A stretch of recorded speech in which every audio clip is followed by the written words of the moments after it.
Bienvenidos a esta sesión en la que vamos a explicar qué grava el impuesto sobre sociedades y, por tanto, en qué consiste calcularlo. ¿Qué grava el impuesto? Decíamos inicialmente que el impuesto sobre sociedades grava la capacidad económica que se manifiesta en un tipo específico de personas, que son las personas jurídicas, como las empresas, o incluso en aquel momento decíamos que también grava la capacidad económica de algunas entidades que ni siquiera tienen personalidad jurídica, pero que sí la tienen económica. Entonces, si grava el beneficio, ¿dónde tendremos que ir para determinar ese beneficio?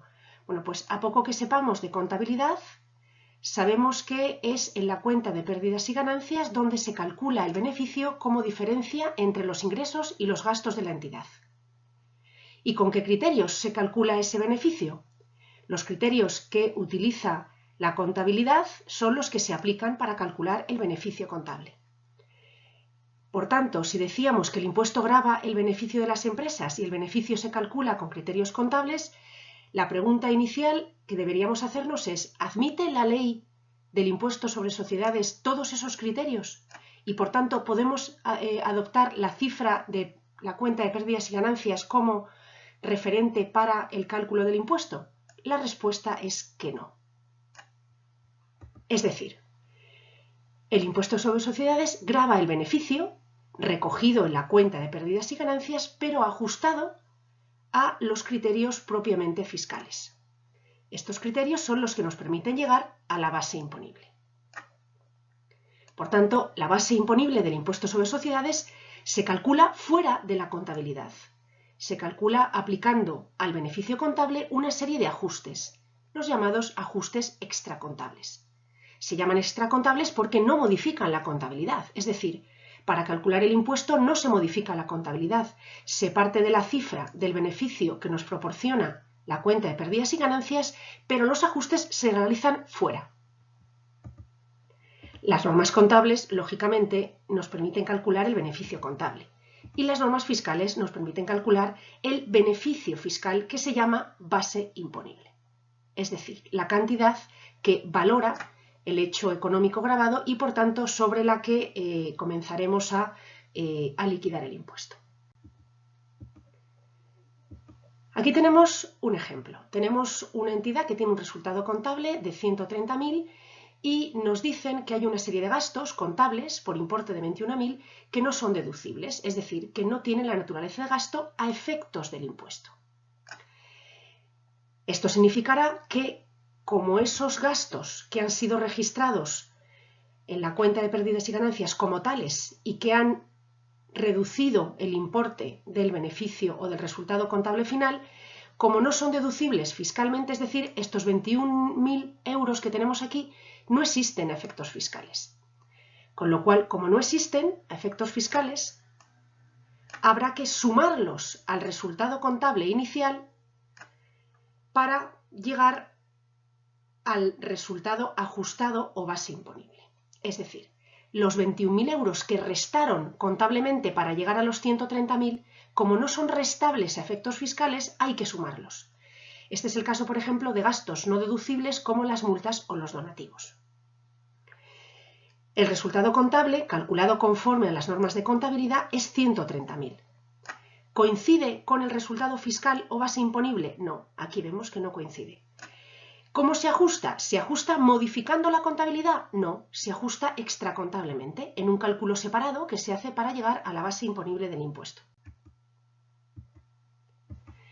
Aquí tenemos otro ejemplo. Tenemos un resultado contable de 580.000 y tenemos en la cuenta de pérdidas y ganancias, que es siempre el documento contable de referencia, unos gastos por 36.000 y unas pérdidas por deterioro de 120.000 que nos dice el enunciado que son fiscalmente no deducibles, es decir, son gasto a efectos contables, pero no son gasto a efectos fiscales.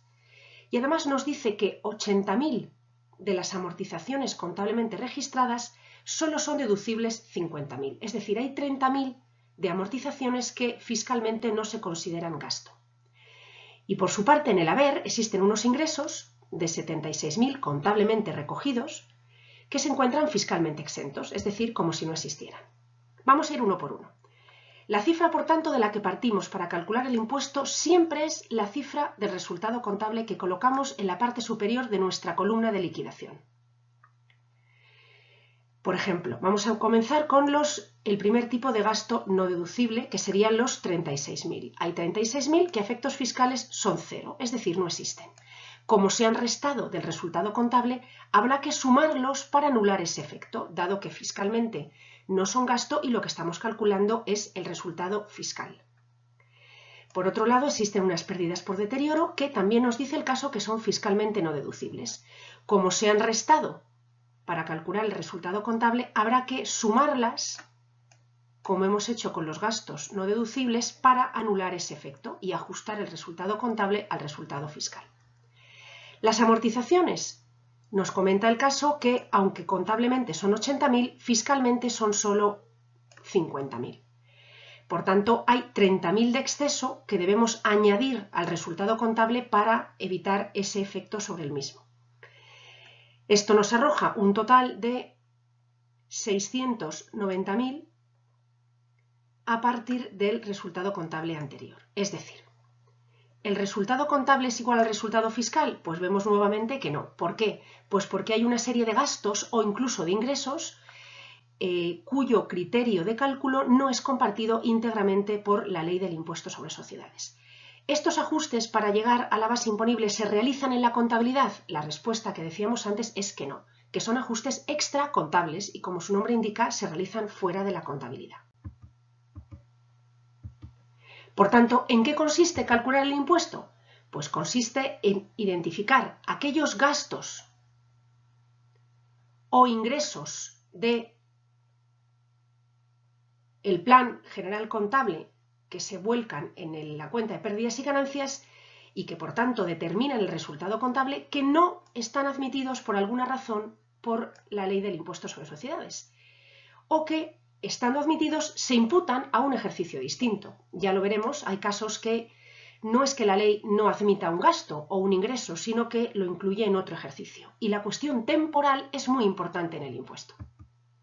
Por tanto, ¿en qué consiste calcular el impuesto? Pues consiste en, digamos, ajustar todos esos gastos o ingresos que no son admitidos tal cual por la ley del impuesto para que podamos determinar los ajustes extracontables y así el beneficio de carácter fiscal o base imponible. Muchas gracias.